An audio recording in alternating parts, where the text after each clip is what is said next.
네, 오늘은 내 뜻대로 되지 않아도 라는 제목으로 말씀을 전하도록 하겠습니다.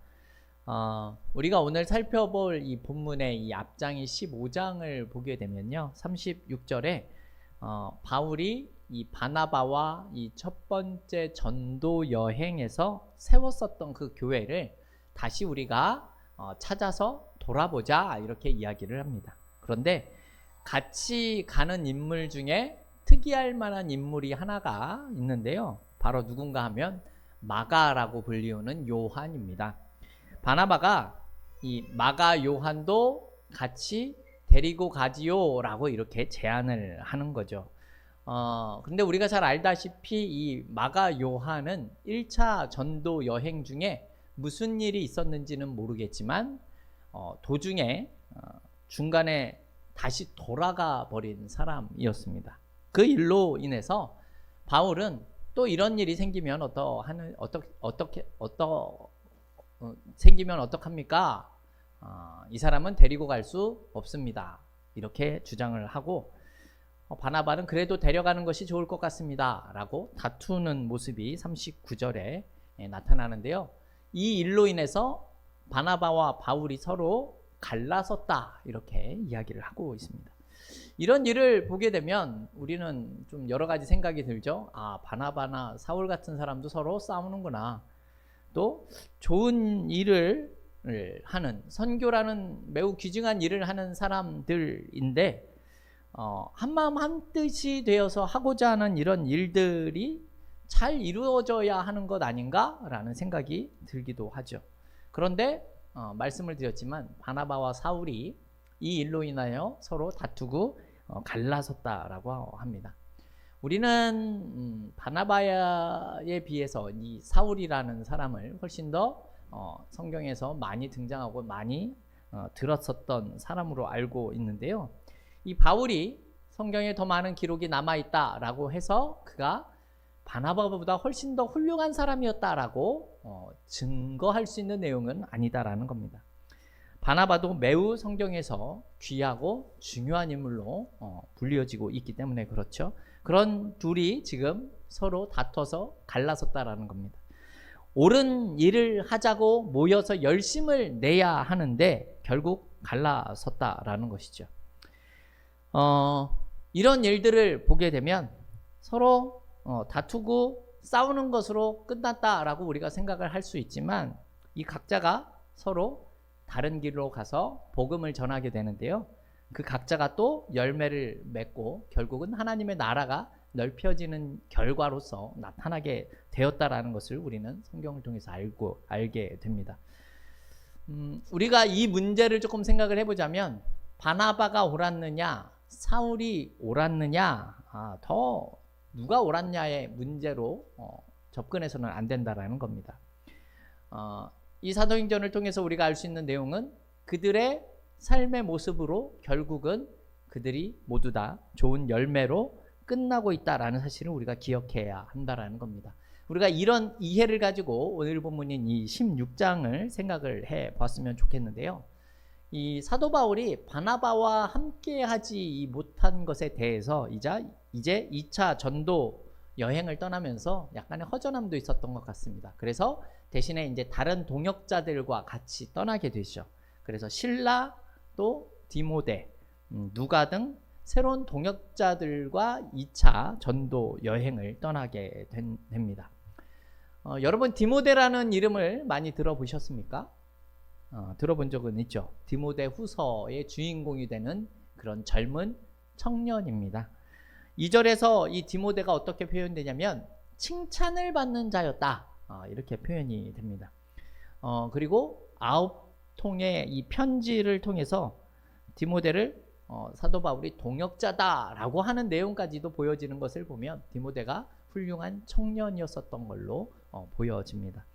근데 이 디모데에게 특이점이 하나 있다라는 사실을 우리가 알 수 있게 되는데요, 그 내용이 무엇이냐 하면요, 우리 오늘 본문 3절에 나온 말씀 같이 한번 읽어보겠습니다. 3절입니다. 바울이 그를 데리고 떠나고자 할새 그 지역에 있는 유대인으로 말미암아 그를 데려다가 할례를 행하니, 이는 그 사람들이 그의 아버지는 헬라인인 줄 다 알미러라. 아멘. 디모데의 어머니가 누구라고요? 어디 사람? 유대 사람. 그죠? 그리고 디모데의 아버지는 헬라인. 그죠? 헬라인이라고 이야기를 합니다. 디모데는 그러니까 우리 식으로 얘기하면 어떤 사람이죠? 혼혈. 혼혈입니다. 우리는 그냥 혼혈이구나 이렇게 생각을 할 수도 있는데요.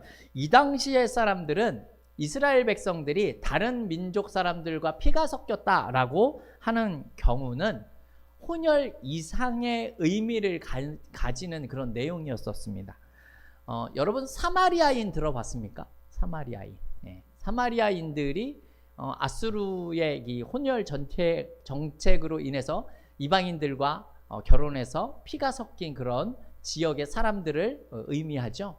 그래서 유대 사람들이 이 사마리아 지역 자체를 피해 다녔습니다. 그러니까 사마리아 지역을 통과하면 빨리 갈 수 있는 길을 일부러 우회해서 삥 돌아갈 정도로, 그 정도로 피가 섞였다라는 것에 대해서 이스라엘 백성들은 좋지 않은 편견을 가지고 있었다라는 겁니다. 그런 아들인 디모데를 어떻게 생각을 하겠어요? 그죠? 좋지 않게 생각하지 않겠습니까? 그래서 바울이 어떻게 하냐 하면요, 이 디모데를 할례를 행하게 하는 겁니다. 할례를 행해서 이들은 이제 하나님의 백성들이다, 이스라엘 사람들이다 라고 이렇게 용납할 수 있도록 하는 내용이 지금 3절에 보여지고 있다라는 겁니다.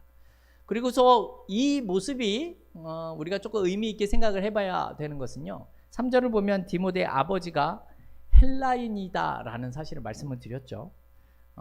여러분, 디모데의 어머니가 유대인이면 디모데는 유대적인 생각을 가지고 자란 사람이 맞습니까? 그죠? 그렇다면 여러분, 아버지가 헬라인이었다라고 하면 디모데가 헬라의 문화에 대해서 어떤 이해도를 가지고 있는 사람으로 자랐을 수 있지 않겠습니까? 그죠? 여러분, 이렇다라는 말은요, 디모데가 이제 예수를 믿어서 복음을 이해하는 일에 있어서 유대적인 사고도 같이 가지고 있지만 헬라적인 사고 또한 가지고 있는 사람이 되었다라는 점입니다. 이것이 어떻게 작용할 수 있냐면 헬라 사람들한테 아주 유리하게 작용할 수 있는 거예요.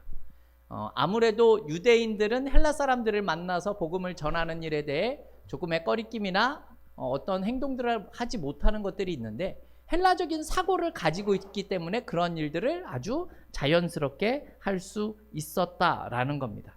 그래서 디모데가 복음을 전하는 일에 이방인에게도 유대인들에게도 매우 유리한 조건을 가질 수 있는 근거가 되었다라는 겁니다. 여러분, 이 당시 세계사를 보면 유럽이라는 대륙을 로마가 거의 제패를 하고 있었지 않습니까? 로마가 그 지역을 다 통치하는 모습을 보였기는 했지만 그들의 사상 기반은 헬라 문화였다라는 것을 우리는 잘 알고 있습니다. 우리가 학교 다닐 때 다 들어봤었던 헬레니즘이라는 내용이죠.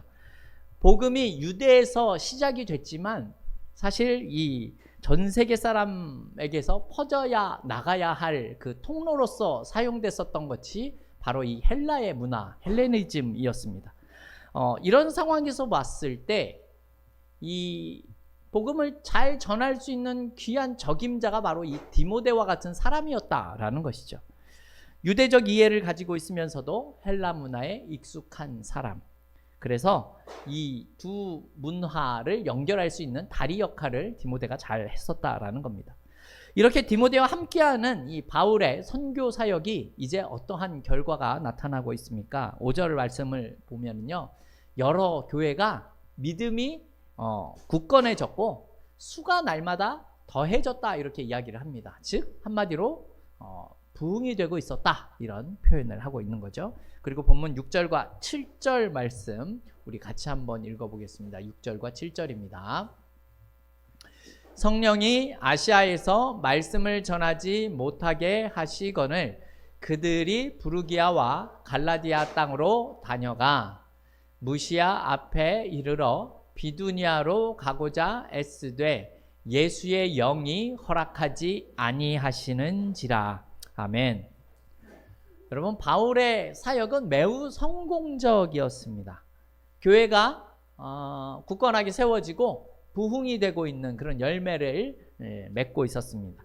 그런 바울이 이제 아시아 지역으로 복음을 전파하기 위해서 준비를 하고 있었는데 성령께서 그것을 막으셨다, 이렇게 이야기를 하고 있는 겁니다. 7절에서는 예수의 영이 아시아 지역으로 선교하는 것을 허락하지 않았다라고 하는 겁니다. 제가 지난번에 사도행전을 설교할 때도 말씀을 드렸지만 이 당시 사도행전에 나오는 교회와 여러 모습을 보면 늘 기적과 표적이 일어나고 성령의 역사가 나타나는 것을 우리가 경험했었습니다. 그런데 여러분, 오늘 본문을 보니까 어떠한 일이 일어납니까? 성령께서 지금 바울이 아시아 지역으로 선교 가는 것을 막았다, 이렇게 이야기를 하고 있다라는 겁니다. 만약에 우리가 사도 바울이라면 이러한 일을 어떻게 반응하겠습니까? 여러분, 우리 교회 안에 예를 들어서 무슨 일만 하면 너무나 잘 해내는 그런 성도가 있다라고 가정을 해보겠습니다. 그 성도가 또 어떤 일을 하려고 막 준비를 하고 있는데 누군가가 하나님의 뜻인데요, 그거 하지 말래요 라고 이렇게 이야기를 했다라고 생각을 해보십시오. 여러분, 그분이 어떻게 생각을 하겠습니까? 기분 좋게 그 사실을 받아들이기가 쉽지는 않을 겁니다. 그죠? 지금까지 사도 바울이 복음의 열매를 잘 맺었었고 지금 2차 전도 여행을 계획하면서 아시아 지역에 복음을 전하기를 원하고 있었습니다. 그런데 성령께서 아시아 지역으로 복음 전하는 것을 못하게 하셨다라는 겁니다. 왜 성령께서 그러한 일을 하셨는지 우리는 이 당시에는 구체적으로 알지 못하고 있죠. 또 성령께서 어떠한 방법으로 아시아 지역으로 전도하는 것을 막았는지 그것도 알지 못합니다. 중요한 것은 성령께서 바울의 그 선교 계획을 막으셨다라는 점에 있다라는 것이죠. 근데 바울이 어떻게 합니까? 그 막으심에 순종해서 방향을 바꿔서 이제 마게도냐 지역으로 선교를 떠나게 됩니다. 즉 선교의 방향이 아시아 쪽으로 가려고 했지만 유럽 쪽으로 향하게 만드셨다라는 겁니다. 여러분, 우리는 이런 내용을 보면 하나님께서 바울의 선교 계획뿐만이 아니라 우리 성도들의 길도 때로는 종종 막으시는 경우가 있다라는 사실을 알게 되기도 합니다. 우리가 이런 일들을 경험하면 왜 하나님이 나의 계획을 막으시는 건가 라고 생각을 할 수 있게 되죠. 사실 보게 되면 우리의 계획이 하나님의 뜻에 부합되지 않거나 나의 계획대로 하면 좋을 것 같지만 결국은 그 계획이 우리에게 유익이 되지 않기 때문일 겁니다. 그리고 우리가 그런 일들을 준비하다 보면 하나님께서 성도들을 생각하셔서 그 길로 가지 말아야 하기 때문에 그 길을 막으시는 다양한 방법들이 또 보여지기도 하죠. 어떠한 일들이 나타나냐 하면요, 예를 들어서 어떤 일을 준비하는데 계속해서 어떤 문제들이 생기는 겁니다. 그러면 우리는 그 일이 하나님께서 막으시는 일로 생각을 할 수도 있다라는 겁니다. 또 어떤 일을 준비하는데 마음에 평안이 없고 뭔가 불안한 마음이 계속해서 들기 시작합니다. 또 그러한 일도 하나님께서 막으시는 것으로 생각을 할 수도 있습니다. 또 여러 믿음의 사람들이 충고를 해서 좋지 않다라고 말을 하는 것도 하나님이 행하시는 일일 수 있다라는 겁니다. 우리가 이러한 일들을 만나게 되면 우리는 단순히 기분 나빠할 것만이 아니라 심사숙고를 할 필요가 있다라는 것이죠. 그래서 하나님의 뜻이 아니다라고 판단이 되면 그 계획이 너무나 좋아 보이고 분명해 보이고 확실해 보인다고 하더라도 중단하는 것이 맞다라는 겁니다. 이것이 하나님께서 우리에게 허락하신 지혜이고 순종하는 자세다라는 겁니다. 오늘 본문에서 바울도 이와 같이 순종하는 모습이 보여지고 있죠. 하지만 여러분, 우리의 모습은 사실 어떻습니까? 사실 우리의 면면을 살펴보게 되면 우리는 우리의 계획을 굉장히 중요하게 여기는 경우가 참 많이 있습니다. 그 계획에 대한 확신이 있고 너무나 완벽하고 좋은 계획처럼 생각이 되는 겁니다. 그래서 그 계획대로 되지 않게 되면 때로는 우리는 화를 낼 때도 있고 때로는 견딜 수 없어 하는 경우가 있는 것도 사실입니다. 우리 성경에 나온 예를 한번 좀 들어보도록 하겠습니다. 제가 앞으로 좀 설교를 하게 될 내용이기도 할 텐데요. 여러분, 이 압살롬이라고 다윗의 아들 아십니까? 이 압살롬이 나중에 다윗에 대해서 반역을 일으킵니다. 그런데 이 압살롬을 돕는 이 군사죠. 이 군사가 있었는데 이 아히도벨이라는 사람이 있는데요. 이 사람의 계략이 아주 너무나 뛰어났습니다. 그래서 압살롬이 반란을 일으켰을 때 아히도벨이 다윗을 죽이기 위해서 특공대를 조직해서 속전속결을 해야 합니다 라고 이렇게 주장을 합니다. 그런데 그 압살롬 안에는 다윗의 편인 후세라는 사람이 있었습니다. 근데 이 후세라는 사람은 아닙니다. 전공법을 펼쳐서 시간이 걸리더라도 많은 군사를 전부 동원해서 다윗을 잡아야 합니다. 이렇게 주장을 하게 됩니다. 이 두 의견이 맞서게 되자 많은 시간이 필요한 후세의 계략이 결국은 선택이 되게 됩니다. 그리고 그 일로 인해서 다윗이 도망갈 시간을 벌게 되죠. 이 아히도벨의 계략인 12,000명을 뽑아서 급습을 하게 되면 아마도 다윗은 멀지 않은 곳에 있었기 때문에 잡혀서 죽을 수도 있었습니다. 근데 이 모든 것을 아셨던 하나님께서는 아히도벨의 그 계략이 선택되는 것이 아니라 후세의 계략이 선택되도록 하셨다라는 사실을 우리가 성경을 통해서 알게 됩니다. 여러분, 그래서 후세의 계략이 선택이 되자 아히도벨이 어떻게 했는 줄 아십니까? 자기의 계략이 실행되지 못하는 것을 보고 자기의 고향으로 돌아갑니다. 그리고 집을 다 정리하고 스스로 자결을 하게 됩니다. 왜 이런 일을 행했냐 하면요, 자기의 계획이 실행되지 못하는 것을 보고 반란이 실패할 것을 예견했기 때문에 그렇다라는 것이죠. 반란이 실패하게 되면 자기가 적극적으로 그 반란에 개입하고 또 무슨 일까지 했냐면 이 압살롬이 아버지였었던 다윗의 후궁들까지도 범하는 일을 본인이 시켰습니다. 그래서 결국 자신이 처형당하게 될 것을 예상했었던 이 아히도벨이 자기 고향인 길로로 돌아가서 그곳에서 자결을 하는 모습이 나타났다라는 겁니다. 성도 여러분, 이 당시 가장 탁월한 전략가라고 불렸었던 아히도벨입니다. 그의 전략이 빈틈이 없을 정도로 완벽했습니다. 우리 사무엘하 16장 23절 말씀 우리 같이 한번 읽어볼까요? 23절입니다.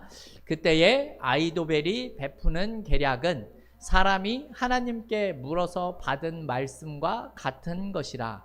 아히도벨의 모든 계략은 다윗에게나 압살롬에게나 그와 같이 여겨졌더라.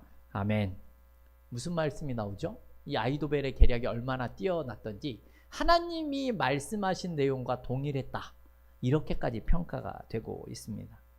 그의 계획은 완벽했습니다. 그런데 그 계획이 지금 하나님에 의해서 막히게 된 겁니다. 여기서 알 수 있는 사실이 무엇입니까? 여러분, 우리의 계획이 아무리 완벽하다라고 할지라도 하나님의 뜻이 결국은 이루어지게 되어져 있다라는 말씀입니다. 우리는 사실 나의 계획보다 하나님의 뜻이 더 중요하다라는 사실을 우리 너무나 잘 알고 있습니다. 하지만 문제는 그것을 인정하는 것이 쉽지가 않다라는 것이죠. 나의 계획을 포기하는 것이 생각보다 쉽지 않다라는 겁니다. 오늘 본문에서도 알 수 있는 내용이 무엇입니까? 사도 바울은 참 사역을 잘했고 좋은 열매를 가는 곳마다 다 맺었습니다. 하지만 그의 사역의 경험이 하나님의 뜻을 결정하는 것은 아니다라는 겁니다.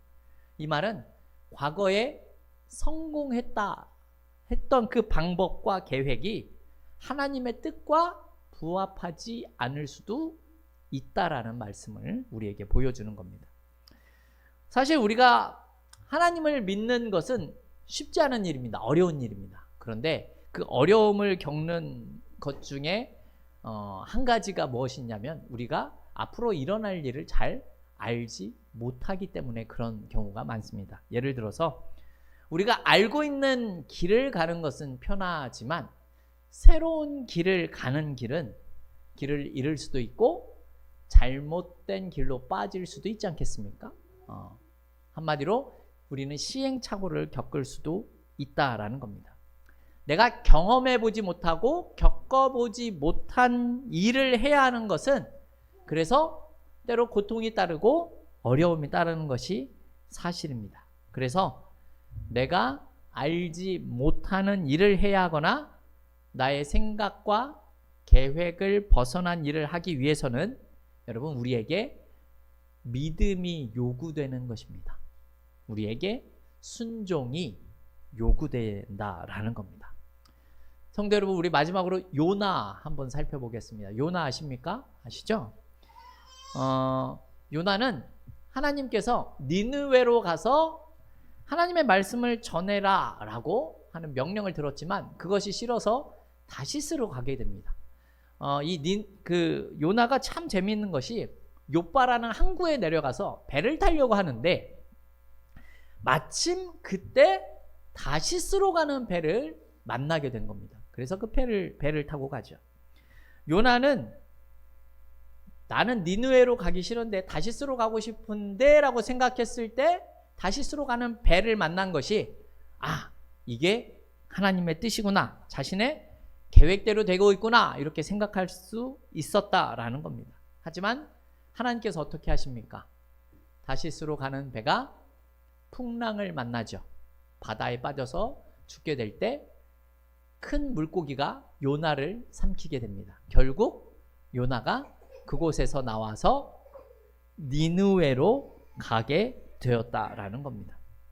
여러분, 이것이 어떠한 뜻인 것 같으십니까?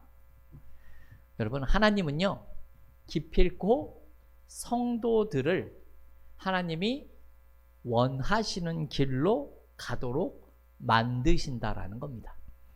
지금 바울도 성령 하나님을 통해서 하나님이 원하시는 곳으로 가도록 인도를 받고 있다라는 점입니다. 그 가운데 요나의 계획처럼 자신이 원하는 대로 되지 않을 수도 있습니다. 또 자신의 생각을 포기해야 하는 경우도 생기게 됩니다. 그러나 우리가 기억해야 할 사실은 그러한 일들 속에서도 결국 하나님께서는 자신의 뜻을, 그 계획을 이루고 계신다라는 겁니다. 여러분, 도망을 쳤었던 그 요나를 통해서 결국 니느웨가 회개하는 모습이 나타난 것처럼 말입니다. 내 생각대로 되지 않아도 하나님은 우리에게 유익이 되게 만드실 수 있는 분이시다라는 겁니다. 여러분, 오늘 본문 서두에도 말씀을 드렸지만 바울과 바나바가 다퉈서 갈라서기까지 했지만 결국 하나님은 그들을 통해서 자신의 뜻을 이루시고 계셨습니다. 헬라인인 아버지가 디모데에게는 핍박을 받을 수 있는 요소가 될 수 있었지만 디모데가 선교사로서 귀한 일을 할 수 있는 근거가 될 수 있었다라는 겁니다. 여러분, 마가 요한으로 다툼이 일어나게 되었지만 바나바와 마가의 전도로 구브로 섬은 완전히 복음화가 되게 됩니다. 이렇게 바나바와 갈라섰었던 바울이지만 디모데를 만나서 또 다른 결실을 이루게 되었다라는 거죠. 여러분, 이 둘의 다툼이 당시에는 매우 심각한 일이었을지 모르겠지만 결국 하나님은 그러한 일들을 통해서도 자신의 뜻을 이루는 통로로 사용할 수 있었다라는 겁니다. 우리 마지막으로 9절과 10절에 나온 말씀 같이 한번 읽어보겠습니다. 9절과 10절입니다. 밤에 환상이 바울에게 보이니 마게도냐 사람 하나가 서서 그에게 청하여 이르되 마게도냐로 건너와서 우리를 도우다 하거늘 바울이 그 환상을 보았을 때 우리가 곧 마게도냐로 떠나기를 힘쓰니 이는 하나님이 저 사람들에게 복음을 전하라고 우리를 부르신 줄로 인정함이러라. 아멘. 여러분 여기에 이제 이유가 나오죠. 바울이 아시아로 떠나지 못하게 하신 것은 하나님께서 바울로 환상을 보여주셨다라는 겁니다. 마게도냐 사람이 자신을 도와달라라고 하는 것을 환상으로 보게 된 겁니다. 그래서 그 환상을 보고 바울이 이렇게 고백을 하죠. 하나님이 저 사람들에게 복음을 전하라고 우리를 부르신 줄로 인정함이러라 라고 이렇게 이야기를 합니다. 근데 여기서 인정함이러라 라는 이 헬라어의 이 원어의 뜻이 조금 독특합니다. 무슨 뜻인가 하면 함께 결합하다 이러한 의미를 가진 말이기 때문에 그렇습니다. 무슨 뜻이겠습니까? 하나님이 보여주신 환상에 대해서 바울이 자신의 이성으로 그 뜻에 결합하기로 받아들였다라는 그런 뜻이 되는 겁니다. 바울은 자신의 길을 막으시고 마게도냐로 향하게 하신 하나님의 뜻을 인정했다라는 겁니다. 자신의 계획을 꺾었고 자신의 뜻을 꺾어서 하나님의 뜻에 순종했고 그렇게 하나님이 원하시는 대로 하기로 마음을 먹고 그렇게 행하게 되었다라는 것이죠. 여러분 우리는 이러한 바울의 모습을 보며 바울은 망한 인생이구나 라고 생각하시는 분이 단 한 사람도 계시지 않다라는 것을 잘 알고 있죠. 그가 하나님으로부터 큰 손해를 입었다라고 말하는 부분도 성경에 나타나고 있지를 않습니다. 이것이 뜻하는 바가 무엇입니까? 여러분 하나님의 뜻대로 사는 것이 이 말은 곧 나의 계획이나 생각을 꺾고 나의 인생을 포기하는 것을 전제로 하나님의 뜻에 순종하는 것이 아니다라는 겁니다. 오히려 하나님은 나의 인생을 들어 사용하실 수 있는 통로로 우리를 사용하실 수 있는 분이시다라는 것이죠. 저와 여러분은요, 나보다 더 크고 넓은 시야를 가지신 그 하나님께 우리의 삶을 드리는 그 모습을 통하여서 나의 계획대로 되지 않는 것처럼 보여지더라도 그 가운데 놀라운 일들을 행하실 수 있는 그 하나님을 믿으며 고백하며 살아가는 귀한 하나님의 자녀들이 다 되어질 수 있기를 주님의 이름으로 축원합니다. 네,